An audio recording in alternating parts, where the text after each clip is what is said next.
Hello and welcome back to Journey with Rebecca. My name is Rebecca, and today I wanted to talk about a few things that have been on my mind recently. So the other day I was at my mom's house and she asked me if I had ever considered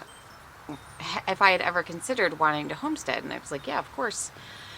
And then the more I started thinking about it, the more I started getting in my head about, well, I am a homesteader. And then I had like this nagging negative voice saying, you're not a homesteader. You don't have a ton of land. You don't live off the land. You haven't built your own house. You don't have a huge garden. You don't raise chickens or livestock.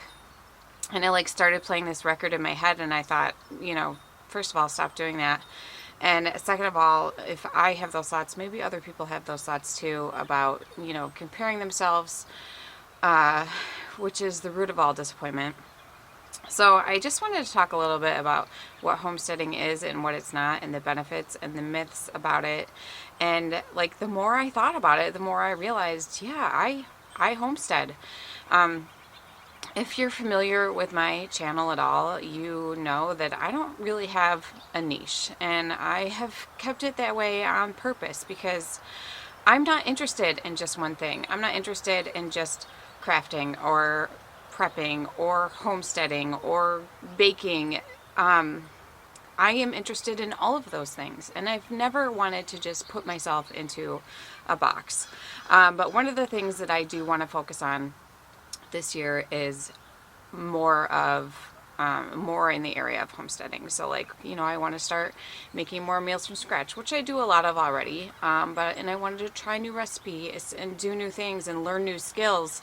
And so if you've watched my channel at all, you know that, whatever I'm focusing on in my life are the things that I make videos about. So whether it's my struggle with weight loss or baking or prepping, so I just want to kind of focus on this area of my life, share a few things, and I don't know, just share. So first of all, if you don't know what homesteading is, it's basically just finding a simpler way of life and being more self-sufficient. And I say simpler but not easier, because homesteading isn't all that easy. And maybe that's a myth or a perception that you have about it, is that it's easy to do. It's not easy to do. It can become easy, and I think for me, part of my doubt comes from watching other people who are full-on homesteaders and thinking, oh, that's so overwhelming. But the thing is that you don't have to do it all at once. You don't have to jump right into homesteading and think, oh my God, I'm gonna make all my own clothes and grow all of my own food and bake all of my homemade goods. And it doesn't have to be like that. You can start small and grow from there. So I think one of the first myths about homesteading that people may have is that you have to have a ton of land. I don't have a ton of land. I am blessed and fortunate and lucky enough to have a pretty sizable garden for me. I've got a great garden, I've got a great yard, and for the past 3 years I've been working on cleaning it all up and making it my own, because it was very overgrown and overwhelming. I'm still not there. I probably still won't be there for several years. But you can homestead and not have a lot of land. You can live in an apartment and be a homesteader. You can, homestead in your urban and suburban homes. It's not just something that you need a ton of land for, and you don't need a garden. You can grow things on your windowsill if you want to. Regrow some lettuce. Grow herbs. It doesn't have to be a huge grand scale, and you don't have to put yourself in a box of, oh my God, I don't have land, so I can never be a homesteader.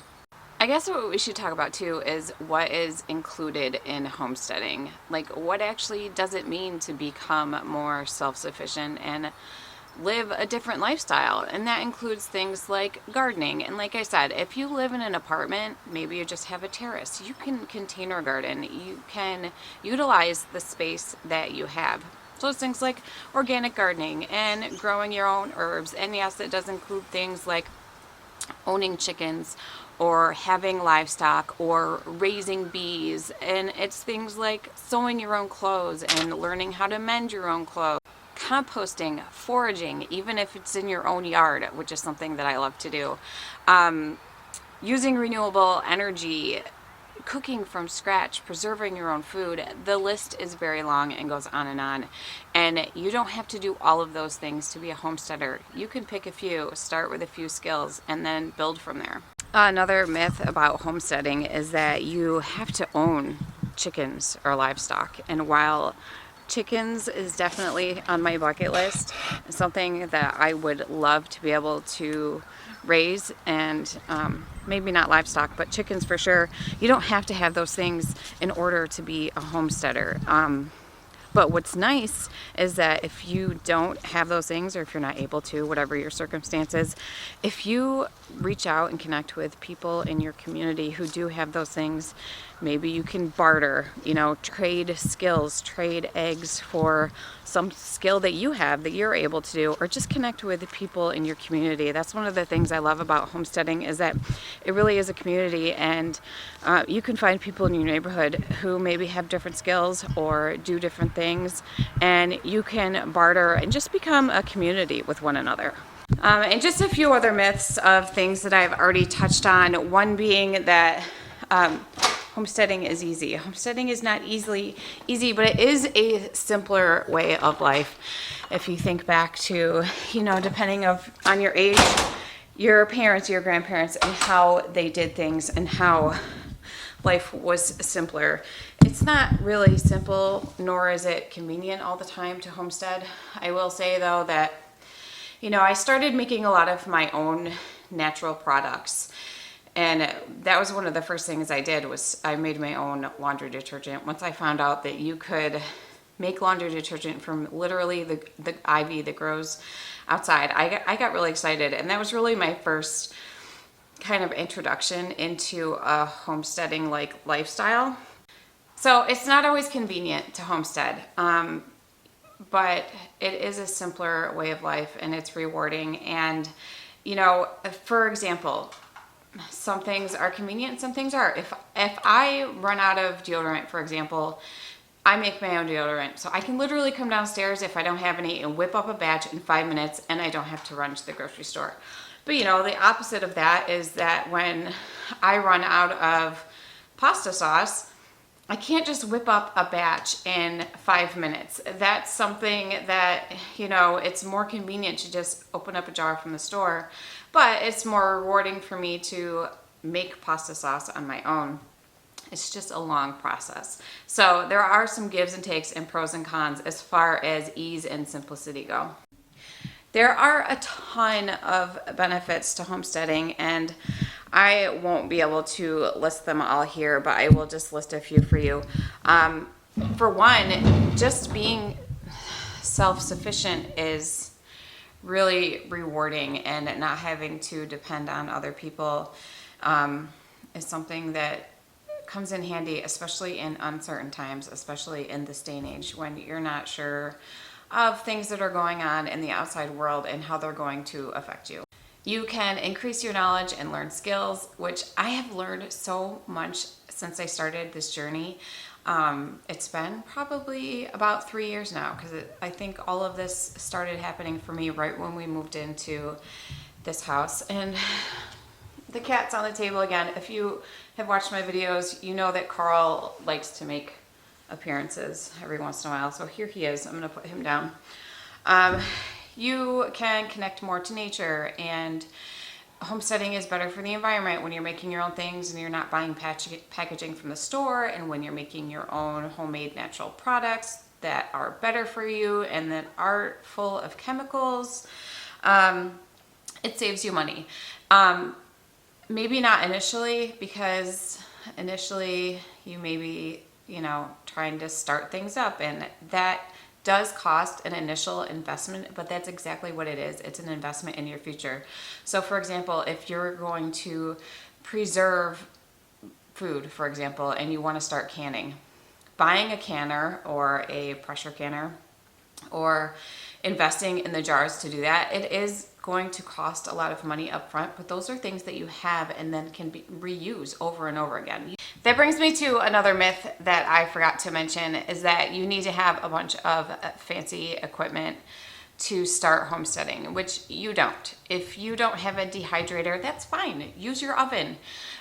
If you don't have a water bath canner or a pressure canner, then freeze your food instead. It's all about becoming adaptable and using the resources you have for you. One time last year I was making vegetable stock, and I got through the process and then read somewhere that you needed to have a pressure canner instead of water bath canning. And I don't have a pressure canner. So I was like, okay, plan B. I'll just put everything into my jars and I'll freeze it. And then I realized I don't have the correct kind of jars to be able to freeze them without the risk of them breaking. So plan C was to just literally put them in freezer bags, lay them flat, and then freeze them. So it's all about just adapting to the resources and things that you have around you. I think the biggest benefit, at least for me, is the sense of pride that you have and knowing that you have these skills and that you can do things on your own. And it feels really good for me to take food that I've either grown or gotten from the farmer's market, or in my case, I work at a farm, so I'm very blessed in that I'm able to bring food home from the farm. But to be able to preserve those for later or to turn them into homemade food and give my family nourishment is so rewarding to me. I think that's one of my favorite parts. So I don't want this video to run too long, but I really did just want to share my thoughts and share my journey with people who may be doubting themselves or maybe wondering, do I have what it takes to homestead? Can I call myself a homesteader? And for me, it's, I guess, through this whole process of my mom asking me would I ever homestead, to realizing that I do a lot of things that include or under the homesteading umbrella. And you don't have to call yourself a homesteader. You know, maybe if you made a loaf of bread one time in your life, I wouldn't necessarily go and call yourself a homesteader, but these are skills and things that you can do, and forget about the label. It's all about doing things for yourself, by yourself, and for your family that are going to teach you a skill and just overall give you a simpler lifestyle that you can feel good about. So like I said, I learned one day, I don't know what I was doing. I was putzing around on YouTube, I think. And I learned one day that you could make laundry soap from IV. And I was like, I'm doing this. And that literally just opened up a world of possibilities to me that I didn't even know were available. And then I started making my own products because I started learning more about the chemicals and ingredients that are in the products that we use every day and we don't think about because it's convenient. So I started making my own cleaning products and making my own detergents and fabric softeners, and started foraging for food in my backyard, and started, using weeds that have some great medicinal properties in them. And I've made this beautiful home apothecary of my own that's full with herbs and things that are good and nourishing for your body.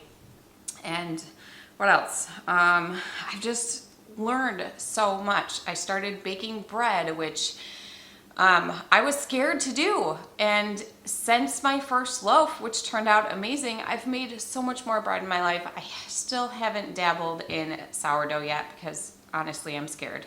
But that is a skill that I do plan on learning someday. And it's all about trying something new, and inevitably you'll fail at some things.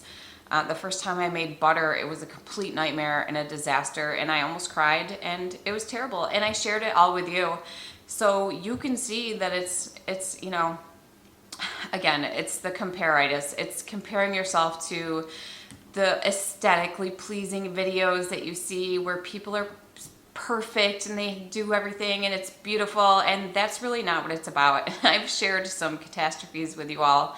And so if that gives you any solace in starting this journey for yourself, I really hope that helps.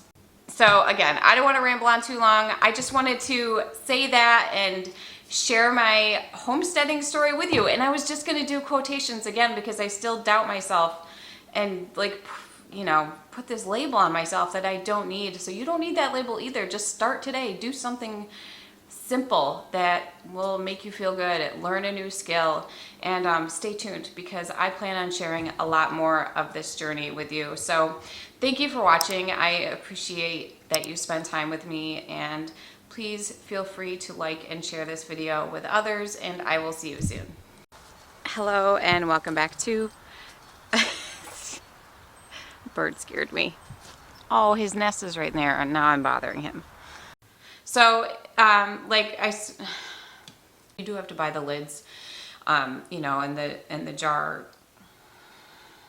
you know, the jar holder thingies. What the hell?